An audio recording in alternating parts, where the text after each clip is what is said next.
గత 10 సంవత్సరాలుగా రాక్షస పాలన సాగిస్తూ వారు చేసిన దోపిడీ మీద ప్రశ్నించిన వారిని హత్య చేసే వరకు దిగజారిన రోజు నిన్నటి రోజు. నిన్న రాజలింగం నాగవల్లి రాజలింగం మూర్తి అనే సామాజిక కార్యకర్త క్రూరంగా హత్య చేయబడడం, అది కూడా సాయంకాలం వేట అందరూ చూస్తుండగానే హత్య గావించబడడం చాలా బాధాకరం. దాన్ని తీవ్రంగా కాంగ్రెస్ పార్టీ పక్షాన, తెలంగాణ ప్రజల పక్షాన కూడా దీన్ని తీవ్రంగా ఖండిస్తున్నాం.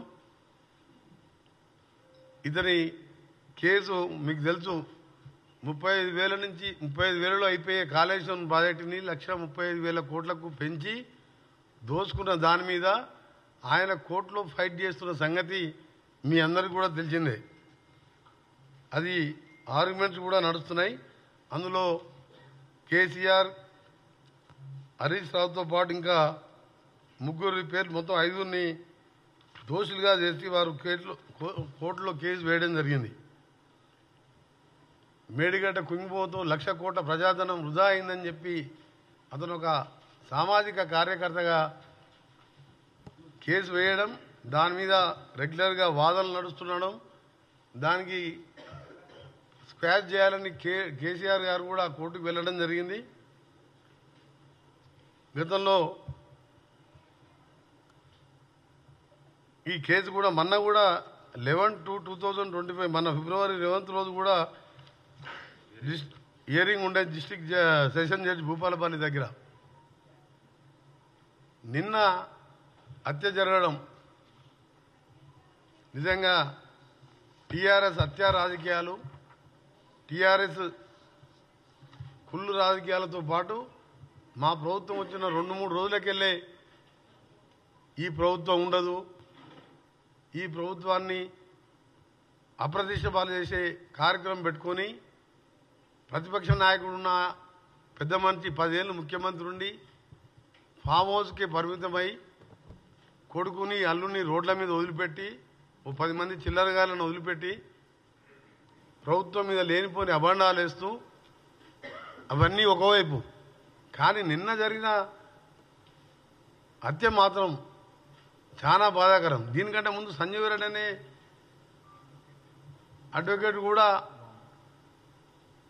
హార్ట్ అటాక్తో చనిపోవడం జరిగింది. అది కూడా అనుమానాస్పద మృతిగానే ఉన్నది. ఈరోజు జరిగిన హత్య మీరు టీవీలలో ఇప్పుడు మీరు చూడండి, మీకు కూడా చూపిస్తాం. ఇప్పుడు చనిపోయిన లింగమూర్తి భార్య కూతురు క్లియర్గా పోలీసులు ప్రజల సమక్షంలో ఈ హత్య 100% గండ్ర వెంకటరమణారెడ్డి గారు చేపించిందే.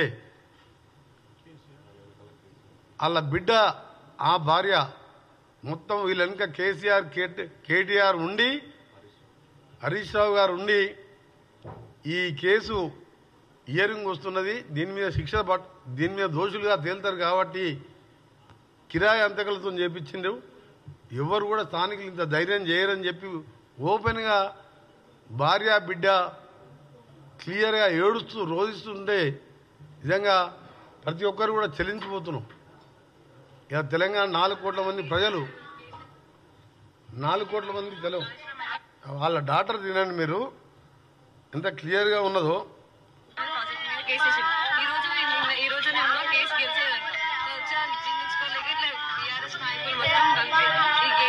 కేటీఆర్ కి పెట్టిన వీధి నుంచి గంట నుంచి ఇక్కడికి ఉండాలి, ఇక్కడ ఉన్న వాళ్ళకి సీన్ లేదు, వాళ్ళు ఇక్కడ పెట్టించి వాళ్ళంతా ఇట్లా చంపిస్తుంటారు. వాళ్ళు మాత్రం ఎంతకాలం వినిపించమన్నా మళ్ళీ వినిపించమంటారా? క్లారిటీ వచ్చిందా మళ్ళీ మీకు? తర్వాత కేటీఆర్ కాళేశ్వరం మెగాడి ప్రాజెక్ట్ మీద కేసు వేసింది. ఈ రోజు నేను కేసు గెలిచేదంట వచ్చా జీర్ణించుకోలేక ఇట్లా బీఆర్ఎస్ నాయకులు మొత్తం కలిపి ఈ కేటీఆర్ కి పెట్టిన వీధి నుంచి గంట నుంచి ఇక్కడికి ఉండాలి, ఇక్కడ ఉన్న వాళ్ళకి సీన్ లేదు, వాళ్ళు ఇక్కడ పెట్టించి వాళ్ళంతా ఇట్లా చంపిస్తుంటారు. వాళ్ళు మాత్రం ఎంతకాలం కేసీఆర్, కేటీఆర్ హరీష్ రావు వీళ్ళ మీద కేసు వేసినందుకు కక్ష కట్టి కార్యక్రమం చేసిందని చెప్పి ఆ అమ్మాయి క్లియర్ కట్గా చెప్తున్న విషయం. సామాజిక కార్యకర్తకు ఎవరు ఉంటారు ఆయనకు శత్రువులు చెప్పండి మీరు? ఆయన ప్రజాధనం 1,00,000 కోట్లు దోసుక తిన్నారని చెప్పి కోర్టులో సీరియస్గా ఫైట్ చేస్తుండ్రు. ఇంత అన్యాయంగా ఎక్కడ చూడలే. అదొక టీఆర్ఎస్ పార్టీకే. ఆ రోజుల్లో నీళ్లు పోసుకొని పెట్రోల్ లాగా యాక్టింగ్ చేసుకుంటూ అగ్గిపెట్టి దొరకలేదని చెప్పి అమాయకులని, ఆ రోజు అమాయకుల యువకులనికి చావడానికి కారకులైండ్రు. ఆ తర్వాత తెలంగాణ ఇంతమంది చనిపోతున్న కాంగ్రెస్ పార్టీ 4 కోట్ల మంది సకల జనుల సమ్మె చూసి తెలంగాణ రాష్ట్రాన్ని కాంగ్రెస్ పార్టీ సోనియా గాంధీ గారు ఇస్తే దాన్ని దళిత ముఖ్యమంత్రి అని చెప్పి రకరకాలుగా ప్రజలను మోసం చేసి అధికారంలోకి వచ్చి 10 ఏళ్ళు దోసుకొని ఆ దోపిడి బయటపడుతుంటే ఓర్వలేక హత్యలకు దిగజారిందంటే సిగ్గుతో తలదించుకోవాలి. వీళ్ళు నిజంగా ఈ తెలంగాణలో ఎట్లా పుట్టినా అర్థమవుతలేదు. మీరు పోయిన ఎన్నికల ముందు చూశాను, వామన్ రావు గారు అడ్వకేటు వాళ్ళ వైఫ్ నడి రోడ్డు మీద డే టైం మర్డర్ చేసిండ్రు. మర్డర్ చేసిన వ్యక్తి ఎవరో అందరికీ తెలుసు. అక్కడ అతని మీద కేసు పెట్టకుండా సిగ్గు లేకుండా అతనికే టికెట్ ఇచ్చింది, మళ్ళీ ఎమ్మెల్యే టికెట్.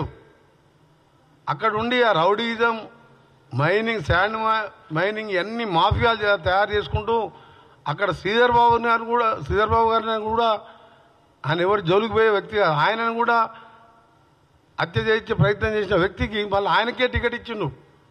దేశమంతా రాష్ట్రం అంతా కోడే కూసింది. మామన్ రావు భార్య భర్తల హత్య కారకులు ఎవరు? ఆయనకే టికెట్ ఇచ్చిండు. మళ్ళా జనగాంలో ఓ జడ్పీ వైస్ చైర్మన్ భర్త ఎండిఓ గారిని, రామకృష్ణ గారిని మర్డర్ చేసిందని చెప్పి క్లియర్గా కమిషనర్, ఇప్పుడున్న హైడ్రా కమిషనర్ రంగనాథ్ గారి స్టేట్మెంట్ కూడా క్లియర్ కట్గా ఆ స్టేట్మెంట్ ఉంది. ఎవరు చెప్పించారు అంటే ఎటుపోతుంది తెలంగాణ? దీనికోసమైనా తెలంగాణ మనం తెచ్చుకున్నది. ఈరోజు అపహరించిన రోజే రామకృష్ణ హత్య, ఏది ఎండిఓ గారిది. క్లియర్ కట్గా భూ వివాదాలే కారణం. వరంగల్ సిపి ఏవి రంగనాథ్, బీఆర్ఎస్ నేత, జెడ్పీటీసీ భర్త గిరిపోయిన అంజయ్యే మాజీ ఎంపీడీఓ రామకృష్ణ హత్య సూత్రధారి. ఈ కిడ్నాప్, హత్య సుపారీ గ్యాంగ్ చేసింది. ఈ అంజయ్య హత్య కంటే ముందు బాంబను అని చెప్పి క్లియర్గా కమిషనర్ గారు స్టేట్మెంట్ ఇచ్చారు. ఈరోజు ఓపెన్గా గండ్ర వెంకటరమణారెడ్డి గారు ఆ రోజు మా పార్టీలో గెలిచి అమ్ముడు పోయి మళ్ళీ వాళ్ళ భార్యని టీఆర్ఎస్లో జడ్పీ చైర్మన్ చేసుకొని ఇవాళ కేటీఆర్, కేసీఆర్, హరీష్ రావు మాటలని ఒక మంచి వ్యక్తిని హత్య చేయించడాన్ని తీవ్రంగా ఖండించడమే కాదు, మేము ప్రభుత్వాన్ని కూడా డిమాండ్ చేస్తున్నాం. ప్రభుత్వంలో మంత్రిగా, అలాగే ఒక తెలంగాణ వాదిగా, ఎందుకంటే ఇది మంచి పద్ధతి కాదు. నువ్వు దోచుకున్న మాట వాస్తవం, అందరికీ తెలిసిందే. అది ఎన్డీఎస్ఏ వాళ్ళు చెప్పిండ్రు, కేంద్రం దాని మీద ఘోష్ కమిటీ చెప్పింది. ఇదే కాదు, పైన ఉన్న అన్నారం, సున్నీలో కూడా మేము గ్యారంటీ ఇవ్వలేము, ఎప్పుడు కూలిపోతావో అని చెప్పడం వాళ్ళ రిపోర్ట్ కూడా ఇచ్చిండ్రు.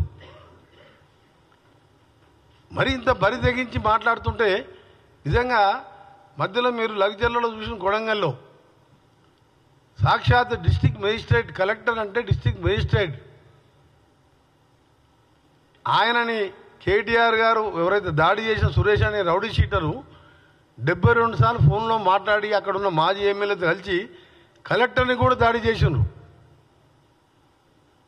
వీళ్ళది ఒకటే, తెలంగాణ అభివృద్ధి కావద్దు, తెలంగాణకు నిధులు రావద్దు, కంపెనీలు రావద్దు, తెలంగాణలో రేపు స్కిల్ యూనివర్సిటీ కానీ, అమెజాన్ మన దావోస్లో 1,78,000 కోట్ల పెట్టుబడులు కానివ్వండి, మేము చేసే ఇందిరమ్మ ఇల్లు కానివ్వండి, 200 యూనిట్ల కరెంటు ఇవాళ 50 లక్షల కుటుంబాలకు ఇచ్చే కార్యక్రమం కానివ్వండి, ఆర్టీసీ ఉచిత ప్రయాణం కానివ్వండి, ఈయన ₹1,00,000 రుణమాఫీ అని చెప్పి 5 విడతలుగా ఇస్తే మేము ఇప్పటికే దాదాపు 70% మందికి 2 లక్షల రుణమాఫీ చేసి దేశంలోనే రికార్డు సృష్టించారు మా ముఖ్యమంత్రి గారు.